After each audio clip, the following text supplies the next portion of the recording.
Hello, আসসালামু আলাইকুম everyone. সবাই কেমন আছেন? আশা করি ভালো আছেন। আজকে একটা ছোটোকালের খাওয়ার রেসিপি নিয়ে আসলাম। সেটা হলো টক ঝাল মিষ্টি হজমি। যখন স্কুল লাইফে ছিলাম খুব হজমি খাওয়া হতো। আচারওয়ালা মামারা এই হজমিটা বিক্রি করতো।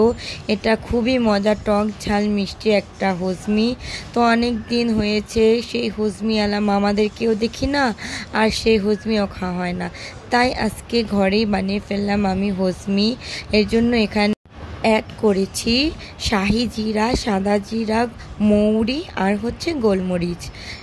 এটাকে আমি রোদেও শুকিয়ে নিতে পারতাম মচমচা করার জন্য, বাট যেহেতু আমার বাসায় রোদের পরিমাণ কম, তাই এটা আমি চুলাতে হালকা টেলে নিব, ব্রাউন ব্রাউন করে ভেজে নিব। একটু মচমচা হলে এটাকে সুন্দর করে ভেজে আমি নামিয়ে নিব।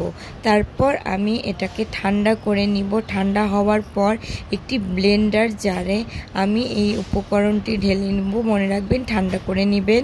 তারপর এটাতে আমি আমার টেস্ট অনুযায়ী বিট লবণ আর বেশ কিছু পরিমাণে চিনি অ্যাড করছি।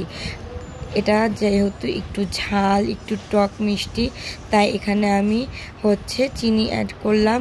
আর ঝালের জন্য তো গোলমরিচ ইউজ করেছি।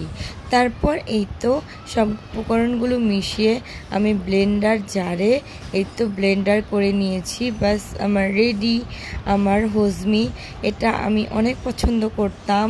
এটা খেতে খুবই মজা। মুখে লুচি না থাকলে আপনারা এটা খেলে আপনাদের লুচি ফিরে আসবে।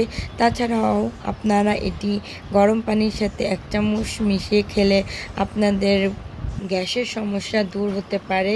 এটা আমি শুধু খাই, পানি দিয়ে কখনো মিশিয়ে খাইনি, বাট অনেকে দেখলাম যে পানি দিয়ে মিশিয়েও খায়। এটা খেতে খুবই ওই মামাদের মতো হয়েছে। আপনারাও যদি হজমি পছন্দ করে থাকেন তাহলে একবার বাসায় ট্রাই করবেন, ইনশাল্লাহ ভালো লাগবে। এটা খুবই মজা আর একদম কি বলবো, স্কুলের লাইফ মনে হয়ে গেল। তো আজকে এই পর্যন্তই। সবাই ভালো থাকবেন, সুস্থ থাকবেন, আমার জন্য দোয়া করবেন। আল্লাহ হাফেজ।